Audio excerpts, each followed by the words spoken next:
For the students who are writing the next year mains examination, we have started the restart batch. और इस particular batch के अंदर हम 3 चीजों के ऊपर फोकस करेंगे.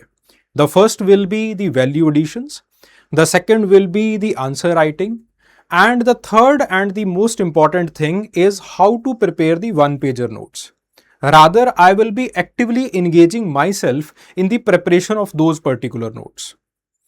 ठीक है. अब इसके अंदर हम इन 3 चीजों के अंदर बैलेंस कैसे बनाएंगे, और वही सबसे ज्यादा इंपॉर्टेंट चीज है जो आपको अभी चाहिए. देखो, जो सबसे पहली गलती अभी आप करने वाले हो वो ये है कि you are going to devote 100% of your time for the anthropology optional, और इसके अंदर आप खूब वैल्यू एडिशंस करोगे.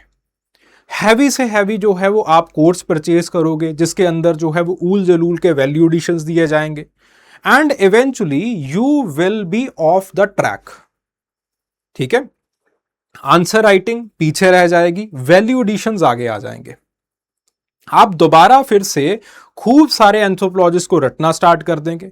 कुछ एंथ्रोपोलॉजिस्ट समझ में आएंगे, कुछ एंथ्रोपोलॉजिस्ट आपकी कंफ्यूजन का कारण बनेंगे, और आप खामखा इस पर्टिकुलर सब्जेक्ट को, जो कि एक छोटा सा और बड़ा सिंपल सा सब्जेक्ट है, अभी भी मेरा मानना यही है कि यह सिंपल सब्जेक्ट है, बच्चों ने इसको अच्छे तरीके से समझा ही नहीं.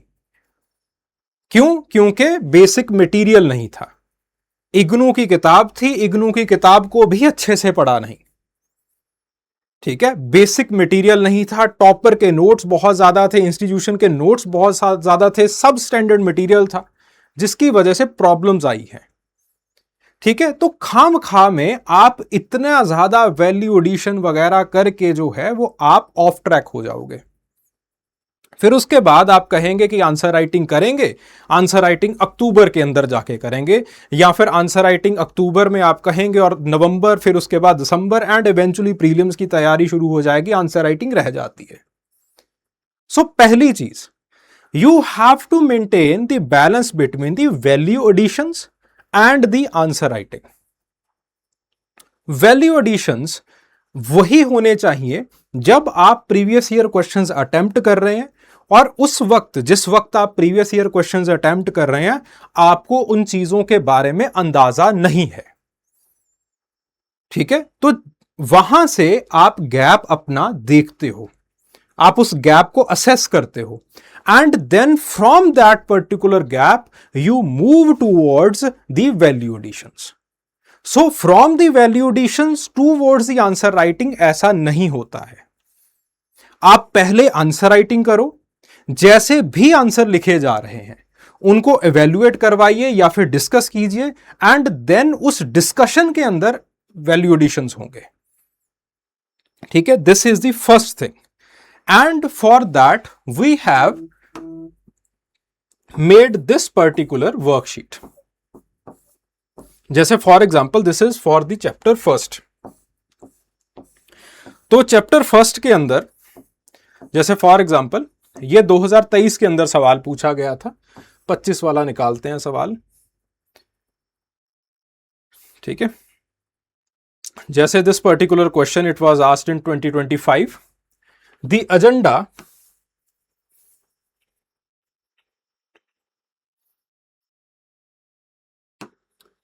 agenda of biological anthropology became more scientific from the middle 20th century. Justify. ठीक है. अब इसके अंदर जो सबसे इंपॉर्टेंट बात है वो ये है कि आपको क्वेश्चन की जो डिमांड है वो सबसे पहले समझनी है. तो क्वेश्चन की डिमांड क्या है कि मिडिल 20th सेंचुरी के अंदर आखिरकार ऐसा क्या हुआ. मिडिल 20th सेंचुरी के अंदर क्या हुआ था? पूरी दुनिया वर्ल्ड वॉर से उभर रही थी, पूरी दुनिया कॉलोनियलिज्म से आजाद हो रही थी, और ये आजादी सिर्फ और सिर्फ हिस्ट्री की आजादी नहीं थी, इसके अंदर एकेडमिक्स भी आजाद हुए हैं. तो जो पुरानी आपके पास जो रेशियल टोपोलॉजीज हुआ करती थी, जो रिजिडिटी हुआ करती थी एंथ्रोपोलॉजी के अंदर, हमने उन चीजों को ध्वस्त किया, उन चीजों को खत्म किया, और आगे चल के हम प्रोसेसेस को समझने में लग जाते हैं. So basically the new biological anthropology it started. और ये जो न्यू बायोलॉजिकल या फिर न्यू फिजिकल एंथ्रोपोलॉजी है, this name it was given by Sherwood Washburn. अब इसके अंदर क्या क्या चीजें होनी स्टार्ट हुई? Population genetics, molecular biology, biochemistry, study of variations, clines, population dynamics, इन सारी चीजों को हमने समझना स्टार्ट कर दिया। और क्या क्या चीजें पीछे रह गई?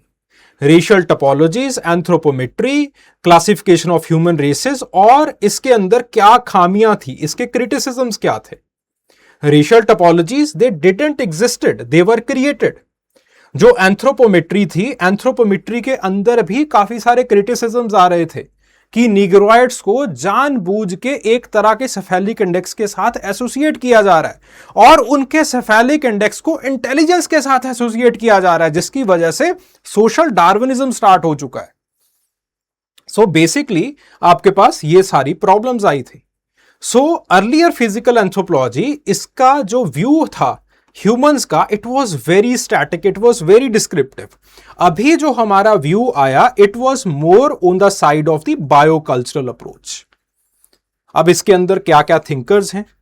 सो शेरवुड वॉशबर्न को आप लिख सकते हैं, डोब्जांस्की को लिख सकते हैं, Huxley, mayor, Simpson, Montague, Livingstone, गान, बर्डशिल, इन सब लोगों को आप लिख सकते हैं। ठीक है, again these these thinkers, they are all value additions, they are all supplements। जो मेजर बात है वो ये है दिल का, मतलब क्वेश्चन का जो दिल है वो ये है। ठीक है, फिर उसके बाद क्या क्या जो है वो over the period of time आगे चल के क्या क्या डेवलपमेंट्स होती हैं। So you have to read this particular answer. आप इस पर्टिकुलर क्वेश्चन को पढ़ते हैं, आप उसका आंसर पढ़ते हैं, और इस पर्टिकुलर आंसर को पढ़ते ही आपको यह समझ में आ जाएगा कि वैल्यू एडिशंस कहां कहां पे उनकी जरूरत है। ठीक है, जैसा भी आप आंसर लिखें, गेट इट चेक्ड, और फिर उसके बाद after that have a discussion with me. एक डिस्कशन सेशन रख कीजिए अपने मेंटर के साथ, जैसे फॉर एग्जांपल इसके अंदर मैं ही हूंगा मेंटर। तो in that particular discussion session मैं आपको समझा दूंगा कि एग्जैक्टली वॉशबर्न कौन थे, क्या किया था, डोब्जांस्की कौन थे। अगर एक बार डिस्कशन हो जाता है, then it is a true value addition. अब अगर डोब्जांस्की के ऊपर या फिर हक्सले के ऊपर कुछ न्यू डार्विनिज्म से क्वेश्चन आगे चल के पूछा जाता है, so you will be able to answer. क्यों? क्योंकि वो सारी चीजें याद रह जाएंगी जो आपने मेरे साथ बातें करी थी डिस्कशन के अंदर। ठीक है, सो एक बार वो डिस्कशन हो जाता है, then basically these are the one pager notes. ठीक है, तो सबसे पहले आंसर राइटिंग के अंदर आपको पता चल जाएगा कि आपके अंदर क्या क्या खामियां हैं। एक बार वो खामियां आपको पता चल जाती हैं, उन खामियों के लिए आप वैल्यू एडिशन करोगे, and then those value additions they can be easily added in these one pager notes.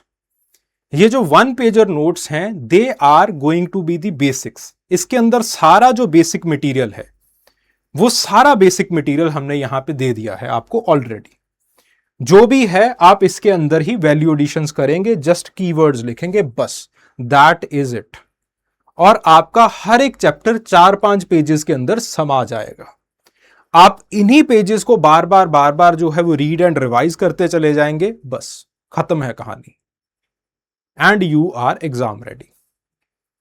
ठीक है, और सबसे जो इंपॉर्टेंट चीज है इस पर्टिकुलर जर्नी के अंदर, वो है जर्नल स्टडीज और एंथ्रोपोलॉजी के बीच का बैलेंस। कभी भी ऐसा नहीं सोचना है कि एंथ्रोपोलॉजी को ये 2-3 महीने दे देते हैं, फिर उसके बाद जर्नल स्टडीज को टाइम दे देंगे, अभी 24 के 24 घंटे एंथ्रोपोलॉजी को देते हैं। ऐसा नहीं सोचना है। एंथ्रोपोलॉजी को रेगुलरली अगले 4 महीने तक टाइम दीजिए, and I can guarantee you कि आपका जो है वो एक बहुत ही कंप्रीहेंसिव मैनर के अंदर चीजें प्रिपेयर हो जाएंगी। अब किस तरीके से हम इस पर्टिकुलर बैच के अंदर ये काम करने वाले हैं? So our session will start on Sunday. Sunday को हम वर्कशीट आपको दे देंगे, आप वर्कशीट को पढ़ेंगे and then on Monday we will be discussing that particular worksheet. ठीक है, उसके ऊपर डिस्कशन हो जाएगा, उसके जो 1 पेजर नोट्स हैं या फिर जो डिटेल्ड नोट्स हैं, जो भी आपको जरूरत है वो नोट्स आपको दे दिए जाएंगे and then on Tuesday the next worksheet will be given to you. ठीक है, on Wednesday again we will have a discussion session, Thursday again worksheet दी जाएगी और फिर से आपके साथ एक डिस्कशन सेशन जो है वो ले लिया जाएगा। So in this particular manner we will be planning the week. ठीक है, और बेसिकली आपके पास जो शेड्यूल है वो मैं आपको अपडेट करके I will send the schedule in the group itself. ठीक है, तो basically will start from this particular Sunday, जो कि आने वाला संडे है, वहां से हम शुरू करेंगे और सबसे पहले वीक के अंदर हम चैप्टर फर्स्ट को करेंगे। देन उसके बाद we will move up till the pre Darwinism and the synthetic theory of evolution. I will update the dates. Then उसके बाद primatology, the trends of primatology, then the human evolution, dating methods, and then in the next week we will discuss the Paleolithic up to the Mesolithic, and then we'll be discussing कि Mesolithic से आगे चल के जो है वो किस तरीके से Neolithic तक चीजें जो है वो बनती हैं और इवेंचुअली हड़प्पन सिविलाइजेशन कैसे आती है। ठीक है, from the 7th week we will start the culture relativism and the concepts of the culture and जो civilization है। फिर उसके बाद marriage systems, family, kinship, economic organisation, political organisation, religion. तो इस तरीके से अगले जो 5 या 6 वीक्स हैं उसके अंदर we are going to cover the socio cultural anthropology and then we will move up to the genetics, we will move up to the Indian anthropology. तो इस तरीके से आपका जो पूरा सिलेबस है दैट विल बी कवर्ड। इसके अंदर 4 सेक्शनल टेस्ट रखे जाएंगे। After each particular section is covered a sectional test will be conducted. ठीक है, and then after the completion of the whole syllabus the revision classes will be conducted और revision classes के साथ साथ आपके पास जो 2 फुल लेंथ टेस्ट्स हैं वो यहां पे कंडक्ट किए जाएंगे। ठीक है, so it is going to be the most comprehensive programme जो कि अभी आपको जरूरत है अगले अपने 4.5 या 5 महीने के अंदर। ठीक है, so this is our master schedule और the master plan. Basically in this particular programme we are covering from the value additions, जो भी आपको जरूरत होती है इंपॉर्टेंट वैल्यू एडिशंस की, उसी के साथ साथ आंसर राइटिंग। और मेरा जो एक एम रहेगा वो यही रहेगा कि आगे आने वाले दिनों के अंदर आपको सारे के सारे जो रेलेवेंट प्रीवियस ईयर क्वेश्चंस हैं वो लिखवा दिए जाएं। सिर्फ और सिर्फ बोल बच्चन ना किया जाए, आपके हाथ से वो सारे के सारे प्रीवियस ईयर क्वेश्चंस लिखे हुए हों, वो सारे के सारे जो प्रीवियस ईयर क्वेश्चंस हैं वो इवेल्युएटेड हों, डिस्कस्ड हों और उन डिस्कशंस के ऊपर आप वैल्यू एडिशंस करें। ठीक है, तभी पढ़ने का फायदा है, तभी वो सारी चीजें आपको मेमोराइज होती चली जाएंगी, तभी वो सारी चीजों की आपकी अंडरस्टैंडिंग होती चली जाएगी। ठीक है, and the most important aspect is the discussions that are going to anchor the whole programme.